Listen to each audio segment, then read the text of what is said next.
자, 몽골 제국에 찾아왔던 마르코 폴로는 육지로 처음에 왔죠. 그러다가 17년 동안 운남성 지역까지 다녀와요. 그러다가 다시 육지를 통해서 이 공주를 모시고 일강국을 가려고 그랬는데 육지가 막혔다 그래가지고 백기를 통해서 이 광저우를 거쳐서 몰레카야를 거치고 스리랑카를 거쳐서 호르무즈 쪽으로 상륙해서 여기는 이란을 거쳐서 터키를 거쳐서 돌아오게 됩니다. 자, 그렇다면 왜 육지가 막혔을까? 이거를 보면 이렇습니다. 쿠빌라이가 데칸이라고 스스로 선언을 했을 때의 영역은 이렇습니다. 원 몽골 제국은 원래 몽골의 땅이었던 몽골 고원, 그리고 서쪽은 어디까지였냐면 중가로 초원까지였어요. 그 다음에는 카이두라는 사람이 여기 등장을 하고, 원래는 여기 차가다의 칸국이었죠. 그리고 서쪽에는 바투의 킵착 칸국이 있었고, 쿠빌라이의 동생인 훌라구 일칸국이 이렇게 있었습니다. 자, 이 중앙 지역, 시르강과 아무강 또는 알타이 산맥 서부 지역에 황금시족 일부가 영역을 차지하고 있었습니다. 그곳의 대표자가 누구였냐면 카이두란 사람이었습니다. 자, 그 카이두는 쿠빌라이를 도저히 데칸으로 인정할 수 없다라고 해서 중앙을 딱 가로막고 있었던 거예요. 그러니까 이 실크로드가 막힌 거죠, 이때부터. 자, 카이두는 원래 오고타이의 손자였습니다. 이곳이 원래 오고타이의 영지였죠.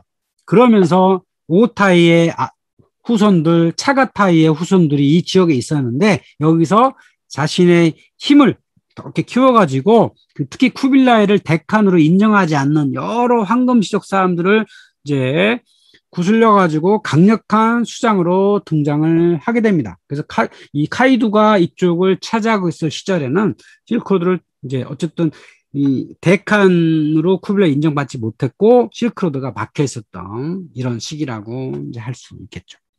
자, 그런데 이때 유명해진 사람이 있어요. 쿠툴룬이라고 하는 여인이에요. 여전사입니다. 카이두의 딸이었습니다. 근데 이 여인이 얼마나 유명했는지 마르코 폴로도 기록을 했고요. 아시드 라틴도 집사에 기록을 했고 이븐 바트타도 여행기에도 기록을 합니다. 이름은 카이두의 딸 쿠툴룬이에요.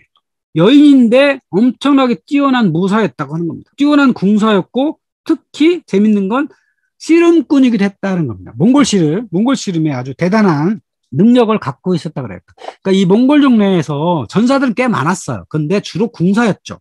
몽골군은 1대1 전투를 안 하잖아요. 그러니까 힘이 없어도 여인이어도 충분히 뛰어난 전사가 될 수 있었는데 씨름까지 잘하는 여인은 없었죠. 근데 쿠툴룬이라고 하는 이 여전사는 씨름을 잘했습니다. 그러니까 쿠툴룬이 워낙 싸움도 잘하고 또 카이두의 딸이니까 결혼하겠다는 남자들이 많았겠죠. 근데 쿠툴룬과 결혼을 하려면 그녀와 씨름을 해가지고 이겨야 됩니다. 그리고 씨름을 할 수 있는 조건은 말 100피를 걸어야 됩니다.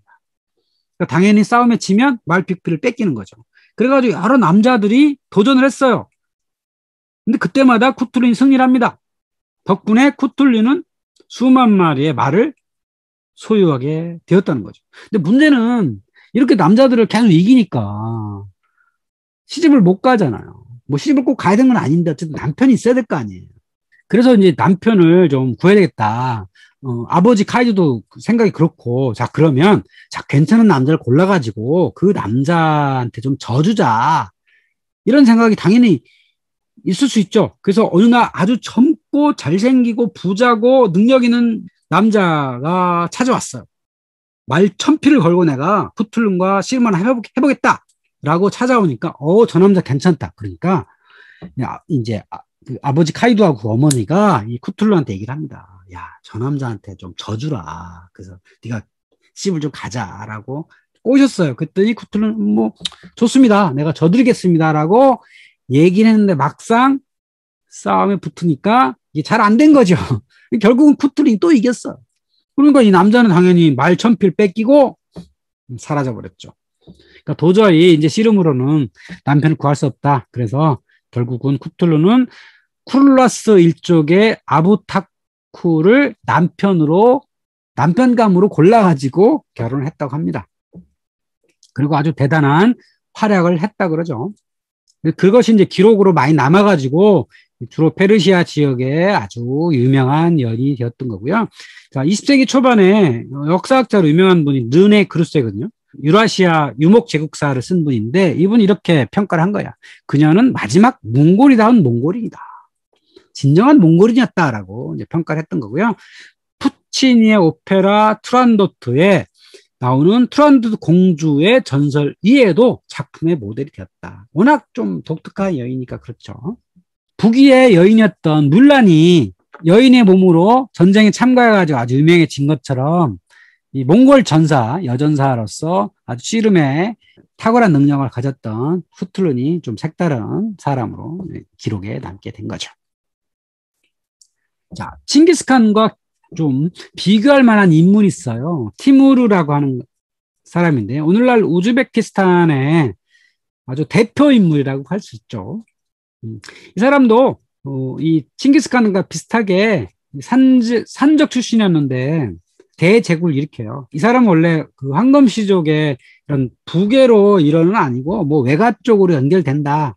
뭐 이렇게 주장을 하고 그리고는 이제 또 몽골 이제 황금시족의 여인과 결혼을 하죠. 그래서 일종의 이제 신분적 권위를 확보한 다음에 그 주변 지역을 평정을 합니다. 그래가지고 그 몽골족 투르크계 이슬람교도의 어떤 그 강력한 전투력을 흡수를 합니다. 그래서 징기스칸의 필적한 군사 능력을 지녔어요. 그래서 그 지역 상당수를 이제 평정을 하죠. 거의 말 위에서 한 30년을 보냈다 할 정도로 대단한 사람이었습니다. 이 사람 별명이 절름발이였어요. 그래서 전쟁터에서 아주 잔뼈갈 굵은 사람인데, 근데 문제는 이 사람이 그렇게 강력한 전투력을 가지고 넓은 영역을 차지하긴 했는데 징기스칸만큼 제국을 다스릴 만한 능력은 없었어요. 그래서 그 후계자들의 무능력이었기 때문에 제국을 유지하지 못했던 그런 사람이라고 할 수 있죠. 오늘날 그 사마르칸트에 가면은 티무르의 무덤이 있다 그래요. 자, 결론은 이거죠. 말 위에서 천하를 얻긴 했지만 말에 내려서는 천하를 다스리지 못했다. 이렇게 볼 수 있겠죠. 또 몽골족의 흔적으로 하나로 뭐가 있냐면 타지마할이라고 하는 인도의 대표적인 유적지가 있죠. 이 타지마할을 세운 사람은 무굴 제국의 5대 황제였던 샤자한. 샤는 호칭 이름이요. 자한이라는 사람이 자기 아내였던 뭄타즈마할을 위해 지은 영묘입니다. 이 무굴 제국은 몽골의 후예라고 자칭을 한 거예요. 그러니까 황금시족의 후예는 그러니까 황금시족의 어떤 일원은 아니었는데 그 티무르 제국의 일원이었던 거죠. 그래서 이제 나는 몽골의 후예다라고 이렇게 주장을 하면서 인도 쪽으로 내려와 가지고 거기서 이제 나라를 창건을 하게 되죠. 이게 이제 무굴 제국이라고 할 수 있죠.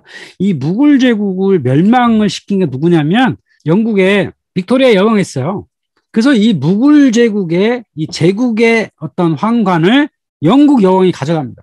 영국이 제국이라는 것을 표방을 할 수 있었던 이유는 이 무굴 제국의 제국관을 가져갔기 때문입니다. 그러니까 과거의 제국, 엠페러 또는 카이사르, 이거는 로마 제국만이 가지고 있었거든요. 유럽에서 로마만이 가지고 있었는 거예요.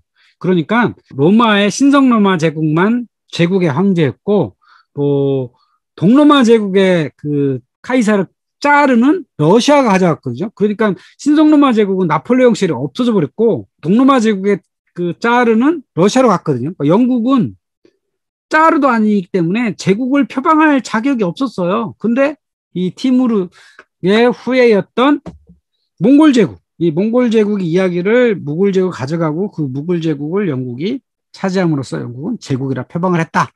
뭐 이렇게 하는 얘기도 있어요. 자, 지구상의 마지막 유목 제국은 중가르였습니다. 중가르가 어디냐면 오늘날 이제 싱가우이구르 자치구인데 여기 우르무치라고 하는 도시가 있는 그 북쪽 초원이에요. 그 초원지대에 중가르라는 사람들이 제국을 세웠어요. 그랬는데 이 중가르 제국을 청나라가 멸망을 시킵니다. 그러니까 원래 청나라는 만주 지방에 이 여진족들이 세운 거죠. 그래서 1616년에 후금이 성립을 했고 1636년에 병자호란을 일으켰고 1644년이 되면 도르곤이 북경을 점령을 하죠. 누르하치의 아들이었던 도르곤이 북경을 점령함으로써 명나라 멸망을 청제국을 세웠는데 그 청제국은 서쪽으로 계속 정보를 나갑니다. 그래서 여전히 몽골 지방에 살아남았던 북원을 멸망을 시키고 1786년에 걸륭제 때 중과르를 병합을 하게 됩니다. 자, 그렇다면 어떻게 청제국이 만주에 있던 청제국이 유목제국이었던 중과를 멸망을 시키냐? 그 원인은 시대가 바뀌었기 때문이죠. 그러니까 그 전까지는 이 기마를 탄 기마병이 세계 최강의 부대였지만 시대가 바뀌어가지고 총과 대포가 등장함으로써 이제는 그 기마병이 최강의 군사로서의 힘을 잃게 된 거죠. 그러니까 대포를 몇 방 쏘면 말들은 도저히 여기에 당할 수 없었던 거죠.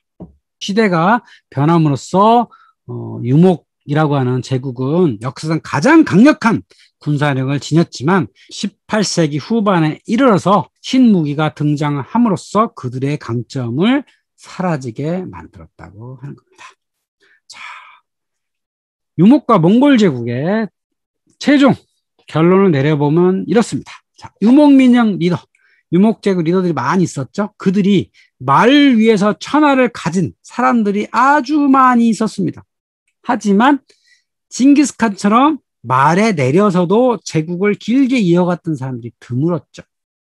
그러면 이 유목민영 리더는 어떤 능력을 갖춰야 되느냐? 자, 세 가지가 있어야 되겠죠. 첫 번째는 탁월한 지도력, 당연히 전투력이라는 걸로 설명이 되겠죠. 또한 여기에 스피드가 있어야 되고요. 실용적인 생각을 가지고 있어야 된다.